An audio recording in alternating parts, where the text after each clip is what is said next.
Thank you, Dr. Pena, very much. Well, we've heard 5 extremely well-presented treatises on this entire issue that I think brings what was discussed this morning into a very practical light as far as food for thought for all of us in terms of what we might include in plans that we would develop, that each country might develop to try to address the issue of food security.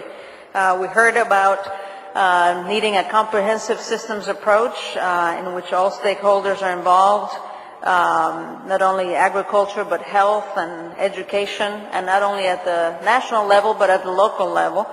We also heard about the application of technologies that must be tailored to specific needs of particular countries, and to be able to develop those technologies in partnerships between universities that have that capability and local universities in each country.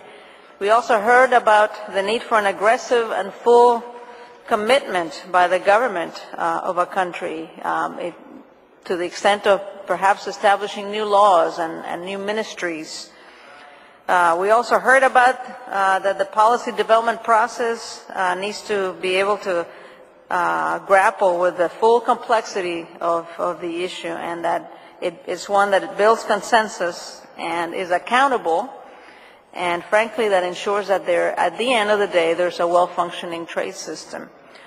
We also heard about lastly, that the lack of food security, lest we forget, has an impact on human health that goes beyond just simple malnutrition. It includes vulnerability to communicable diseases as well as non-infectious diseases. And certainly what impacted me mostly is this realization that it is affecting this generation after generation. It is a transmission through generations of social ills like illiteracy and teen pregnancy and so forth. So this brings us full circle, ladies and gentlemen, and at this time we are opening up the floor for questions and discussion. So we would welcome questions, and I see a gentleman right here. If you would, I think there's a microphone coming right to you. If you would please address whichever one of the panelists you would like an answer from. Thank you very much. I want to join my voice to those that have already expressed their gratitude to IICA and the Organization of American States for this conference. And I think that pulling together this group of panelists has been a great contribution to the debate. However, I think that in order to have this multi-sectorial approach that has been identified as a key element of the whole conference, there is a void in terms of the different sectors that should be presented at this table. The biggest void is that of that group of people that are on the one side the part of the problem, but at the same time an important part of the solution, that is the small-scale farmer, and the voices of that group either through the small-scale farmer organizations, social movements, etc., and then also from the NGOs. I think that NGOs have also a very strong stakehold in this whole discussion, not only for the content, the technology development, but also for the financial contribution that they make in order to have then all the different groups together at the table. Thank you. Very good. Thank you very much. Not so much a question, but we appreciate your comments. Any response, reaction from the panel? Okay. I think the gentleman over here had a question. Thank you, Madam Chair, and congratulations to all 5 panelists who made excellent presentations. Not a question, observation, and I want to start with Dr. Price's cow.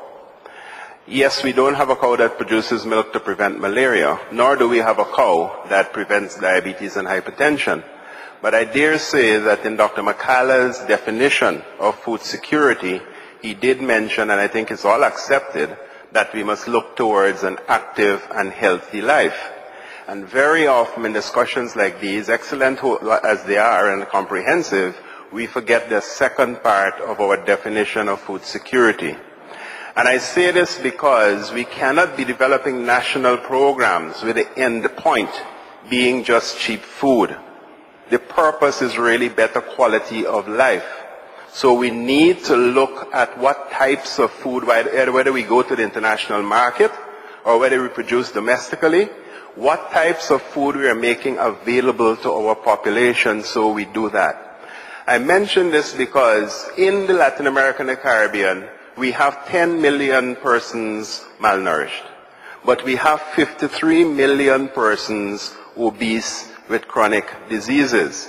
The food and agriculture policies can make a big impact not only on the 10 million, but also on the 53 million. So as we talk about national policies, I am from the Caribbean.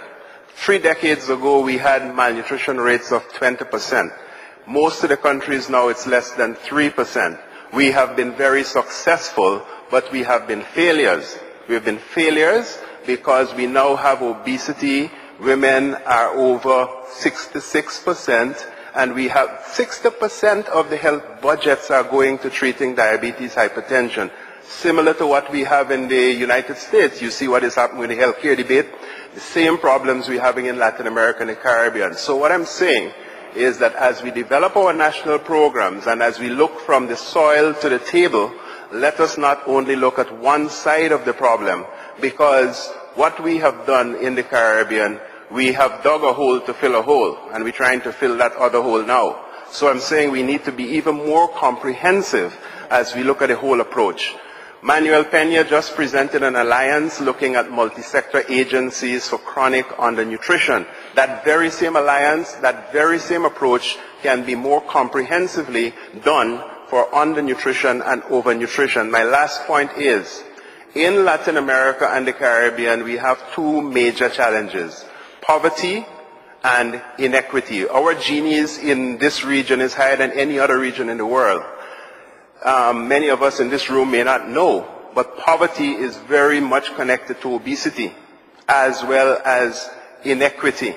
So we can solve both problems using the same approaches that the panelists spoke about and the approach that Manuel just presented in the last presentation. Thank you.